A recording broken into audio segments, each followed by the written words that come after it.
war grinds on. In the mud of the trenches, faces shape themselves into snapshots of exhaustion and resolve. Cities fall silent under smoke. Messages crackle through radios. It began as a race for survival, but ended as a race toward annihilation. The year is 1942. World War II is a desperate, grinding conflict engulfing the globe. Across Europe, the Allies are locked in a mortal struggle against the Axis powers, Nazi Germany, Fascist Italy, and Imperial Japan. By the time 1945 arrived, the Allied armies had shattered the strongholds of Hitler's Reich, but the war in the Pacific raged on. Japan, fierce, unyielding, and prepared to fight to the last man, refused to accept the terms of surrender. Every invasion, every island taken, cost thousands of young lives on both sides. The political and military calculus was stark. To end the war, something unprecedented, something terrifying, would have to be deployed. But the true, world-altering tension was not always visible on the battlefield. It was hidden away, shrouded in a cloak of absolute secrecy across 37 sites scattered throughout the United States. This was the Manhattan Project. It was a vast, audacious plan, born not just of military necessity, but of sheer, unadulterated fear. A fear that the enemy, specifically Nazi Germany, was already pursuing the ultimate weapon, an atomic bomb. The project became a furious, billion-dollar race against a ticking clock, pulling in the finest scientific minds on Earth. They worked in clandestine laboratories and desolate desert outposts, grappling with the theoretical physics of the nucleus, a power once confined to the stars. The tension within these hidden cities, like Los Alamos, New Mexico, was palpable. Every calculation was a step closer to victory, or perhaps a step closer to humanity's demise. Leading the scientific charge was J. Robert Oppenheimer, the theoretical physicist, a brilliant, complex man who would become known as the father of the atomic bomb. The logistical and military machine behind him was driven by the iron will of General Leslie Groves. And though he was never directly involved in the construction, the foundational alarm bell had been rung years earlier by the most famous scientist of the age, Albert Einstein, whose letter to President Franklin Roosevelt first urged the United States to investigate the potential of atomic weaponry. In the shadows, men like Enrico Fermi were proving the impossible possible, building the first self-sustaining nuclear reactor. The stakes were nothing less than the future of civilization. The war was nearing the end, but a new, terrifying age was about to begin, an age built on the very power of destruction.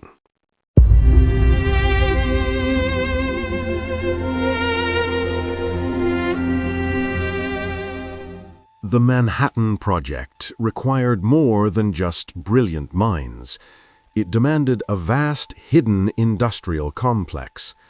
To achieve absolute secrecy and to accommodate the enormous scale of production, the government built entire brand-new cities, seemingly overnight, in the most remote corners of America. They were known by their official sites, but their true function was known only to a few. The most famous of these was Los Alamos, in the high desert mountains of New Mexico, the scientific heart where the bomb would be designed. But two others were equally critical, forming the engine of the entire operation: Oak Ridge, Tennessee, and Hanford, Washington. Oak Ridge became the world's first nuclear factory, a city of over 75,000 people devoted entirely to the excruciatingly difficult task of refining uranium.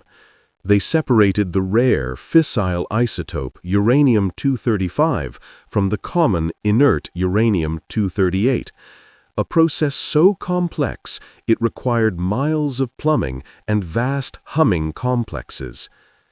Meanwhile, at Hanford, thousands of acres of agricultural land were cleared to build the reactors that would produce plutonium, the other key ingredient for the bomb. The workers who poured into these secret cities, from engineers and chemists to machinists and maintenance crews, had no idea what they were actually creating. They were told a simple, unifying lie: "You're helping end the war." Their purpose was framed as a noble, patriotic duty, even if the work itself was repetitive, complex, and utterly baffling.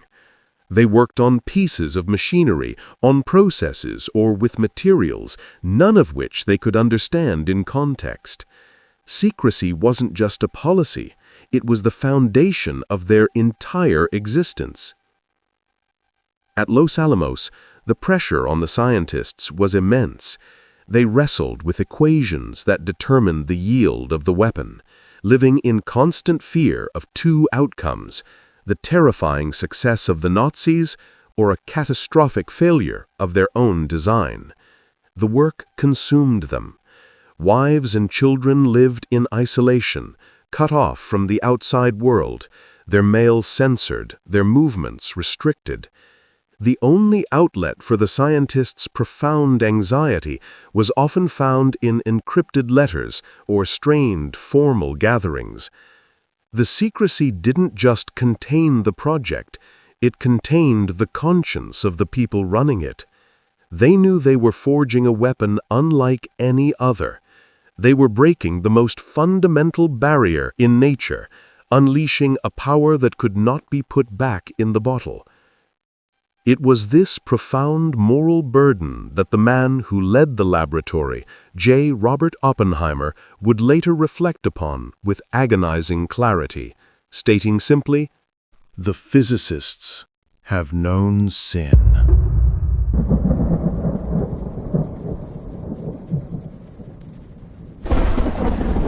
The culmination of 3 years of frantic, secret labor came on July 16, 1945, at a remote stretch of the Alamogordo bombing range in New Mexico, a place codenamed Trinity. The final, untested device, a complex sphere of plutonium dubbed the Gadget, sat atop a 100-foot steel tower, waiting. In bunkers miles away, the core members of the Manhattan Project waited with a terrifying mix of hope and dread. The atmosphere was almost unbearable. Above them, an early morning thunderstorm was rolling in. Streaks of lightning illuminated the desert horizon, adding a perilous, almost biblical tension to the scene. The fate of the war, and perhaps the world, rested on a theoretical calculation. They had prepared for the worst, a failed fizzle, or worse, a runaway chain reaction that could ignite the atmosphere. As the final minutes ticked down, the only sounds were the crackle of static and the strained professional voices on the radio. -60 seconds, -30, -10, 5, 4, 3, 2, 1. A 5:29:45 a.m., the desert was instantly, violently transformed. There was no slow build, just an overwhelming, blinding flash of light, brighter than 1,000 suns, seen by observers over 200 miles away. And the desert turned to daylight. Then, moments later, the sound, a staggering, world-shaking roar that echoed through the canyons, followed by the sight of the expanding, furious mushroom cloud, climbing miles into the atmosphere, a man-made sun, the first atomic explosion. In the moments immediately following the blast, the silence returned, thick and choking, filled only with swirling dust and disbelief. J. Robert Oppenheimer, witnessing the realization of his terrible creation, was gripped by profound, conflicting emotions. He later recalled a verse from the Hindu scripture, the Bhagavad Gita, that flashed into his mind. "Now I am become death, the destroyer of worlds." The reactions among the assembled scientists were a study in contradiction. Some cheered, ecstatic at the pure intellectual triumph of physics, knowing their effort had guaranteed America the ultimate victory. Others stood weeping, their elation instantly crushed by the overwhelming, almost unbearable realization of the power they had unleashed. The atomic age had not just been born, it had arrived with an earth-shattering scream.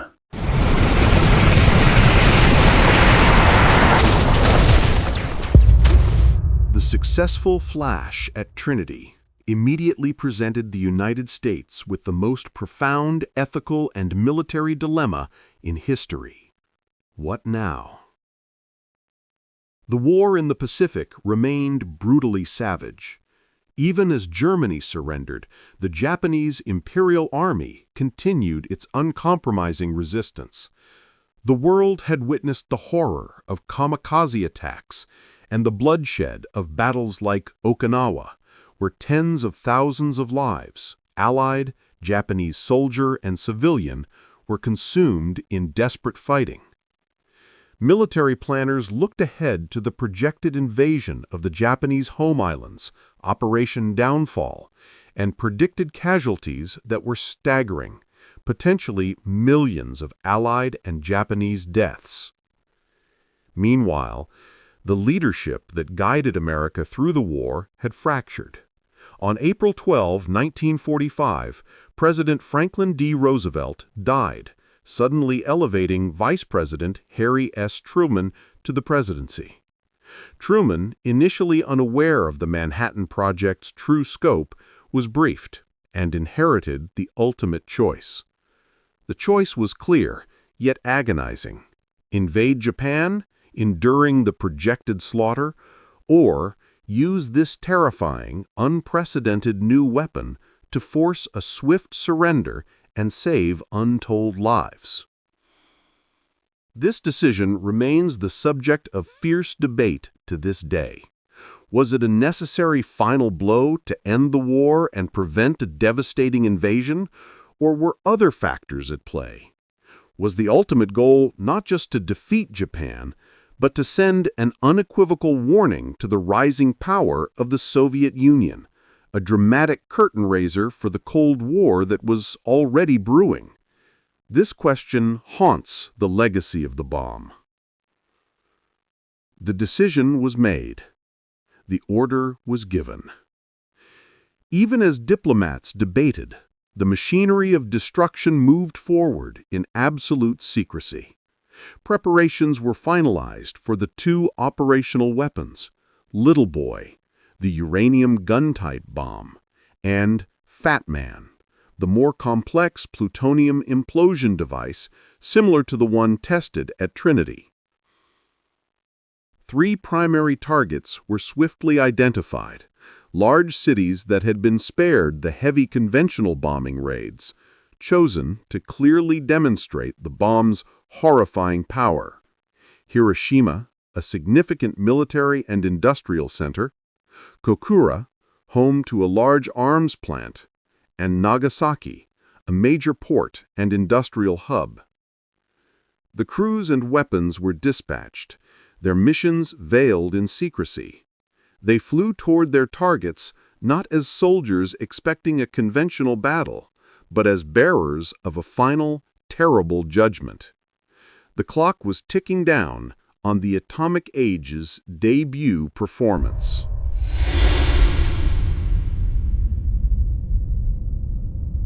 It is the morning of August 6th, 1945.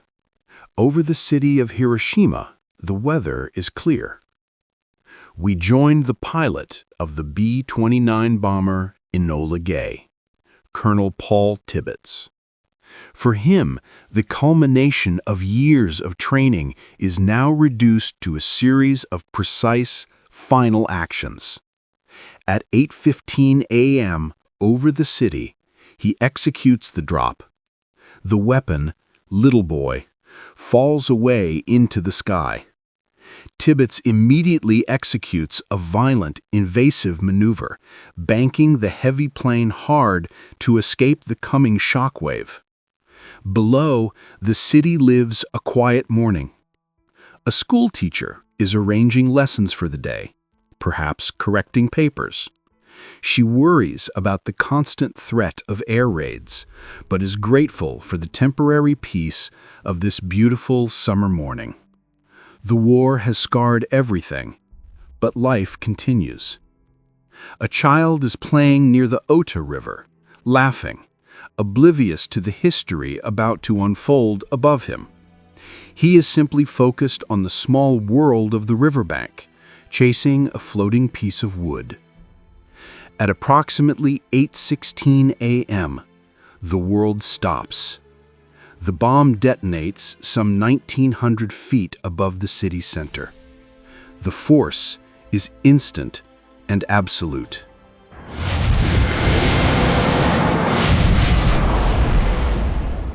For one moment, there was light brighter than 1,000 suns. The heat pulse, exceeding 1,000,000 degrees Celsius at its center, instantly vaporized everything in the blast radius. Within a mile of the hypocenter, the vast majority of people simply ceased to exist. The light was so powerful that it left indelible shadows burned into walls. The ghostly silhouettes of men, women, and children captured forever in the act of their last, final second.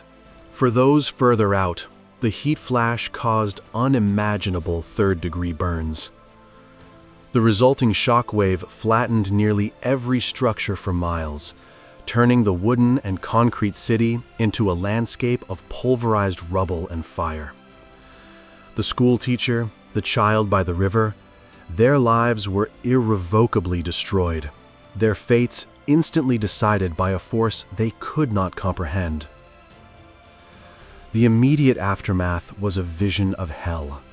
The rivers, choked with bodies, seemed to boil in the residual heat. Hundreds of thousands of injured, burnt, and bewildered survivors stumbled through the ruins, their skin peeling like gloves, driven only by the instinct to escape the inferno or to find a drop of water. They were searching for family, for purpose, for any sign of the world they knew just moments before. They found only darkness and the echoing cries of the wounded. The final death toll would exceed 140,000, yet the immediate horror was a silence far more chilling than any noise. The light that ended lives left behind a ruined city and the terrible proof of humanity's new ultimate power. 3 days after the destruction of Hiroshima, the nightmare returned. The date is August 9, 1945. The mission target for the second atomic attack was originally Kokura, a city chosen for its large military arsenal. But fortune, or perhaps a cruel twist of fate, intervened. When the B-29 bomber boxcar arrived over the target, heavy cloud cover and industrial smoke obscured the city completely. The pilots, flying with strict orders to drop only on visual confirmation, had to divert.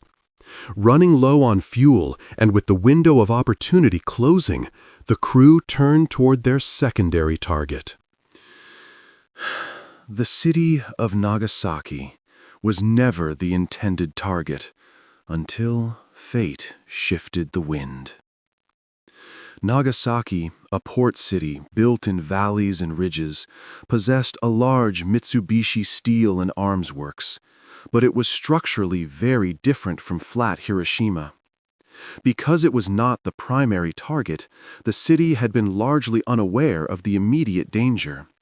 This created an awful confusion. Many people here, already receiving fragmentary news of the catastrophe in Hiroshima, believed the war was over, or that such a singular weapon could never be used again. At 11:02 a.m., the second bomb, Fat Man, was dropped. Due to the city's mountainous terrain, the blast was somewhat contained, yet the result was a familiar apocalyptic scene. The plutonium bomb was more powerful than its predecessor. In a matter of seconds, an estimated 40,000 people were killed outright. The northern industrial section of the city, including the massive Mitsubishi Works and the Urakami Valley, home to the city's largest Catholic population, was annihilated.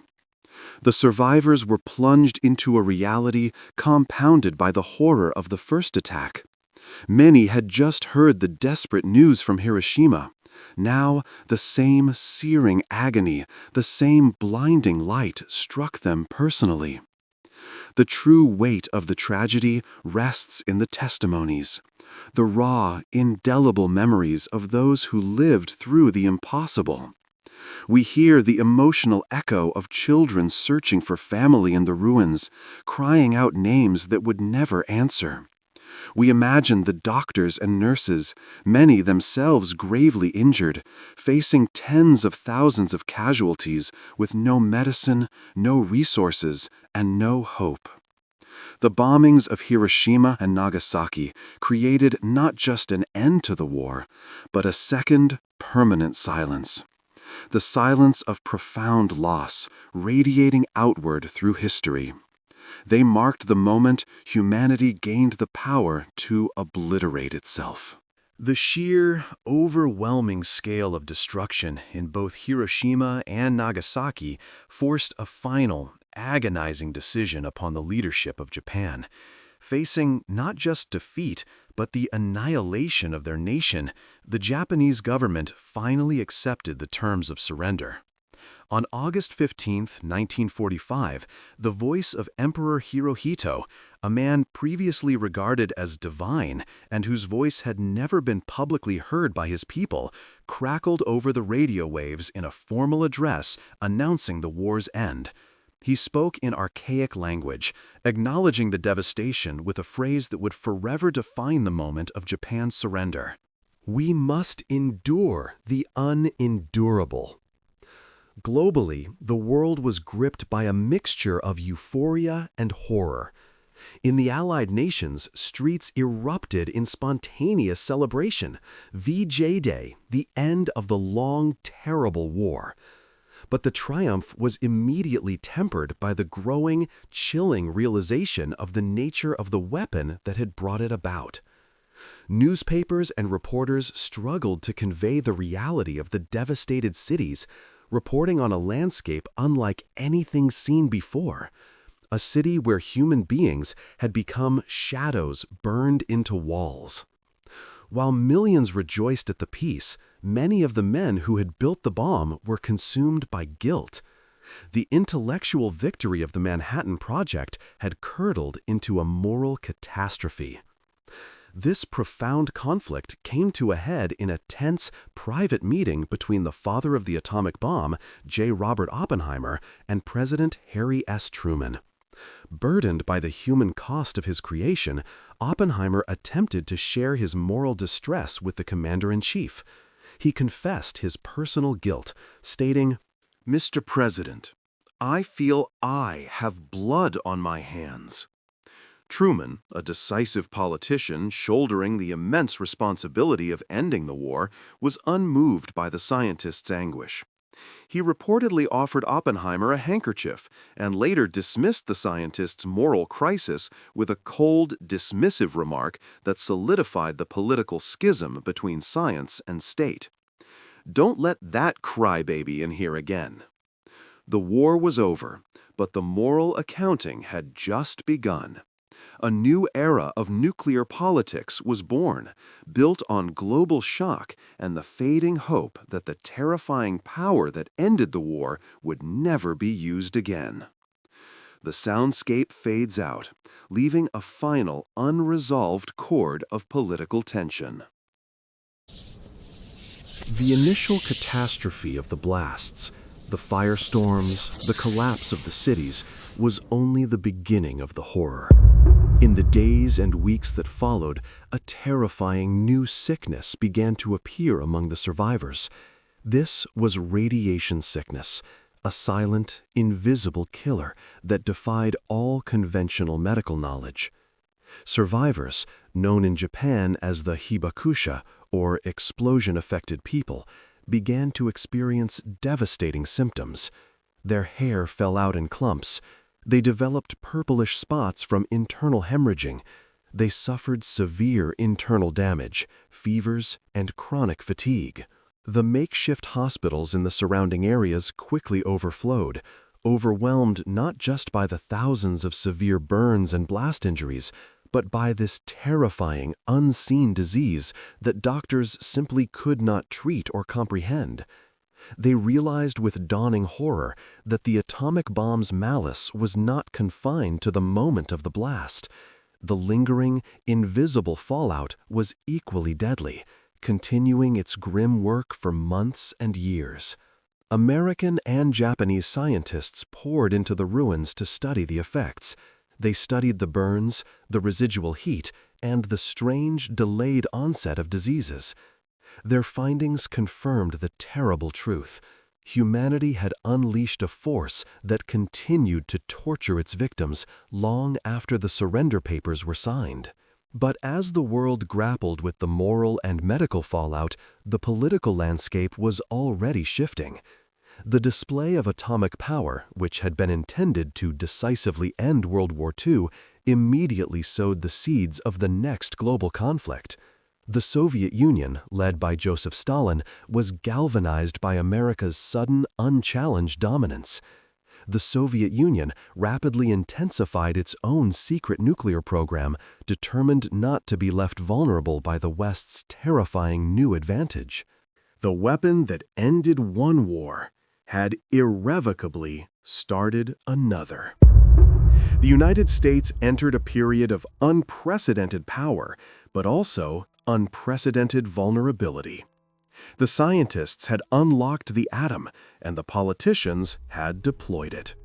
The cost was a new era of global fear, the Cold War, where the entire planet would live under the specter of nuclear annihilation, an era born in the radioactive ash of Hiroshima and Nagasaki. The shadows cast by the atomic age stretch far beyond the ruins of 1945. The genie was out of the bottle, and humanity was forced to contend with the dual legacy of nuclear power. The same forces that unleashed fire and death over Japan also brought forth the promise of limitless electrical power and life-saving nuclear medicine. It is a contradiction woven into the very fabric of the modern world, the ultimate power for creation and the ultimate power for destruction. For the man who led the scientific endeavor, J. Robert Oppenheimer, the legacy was a personal torment. Stripped of his security clearance during the McCarthy era, his final years were marked by public reflection and private grief. He became a haunted figure, deeply involved in trying to control the political application of the weapon he had birthed, forever burdened by the knowledge of what he had unleashed. Yet, from the ashes of devastation, a worldwide movement was born. The terror of the bomb sparked the rise of nuclear treaties, agreements aimed at stopping the spread and testing of these ultimate weapons.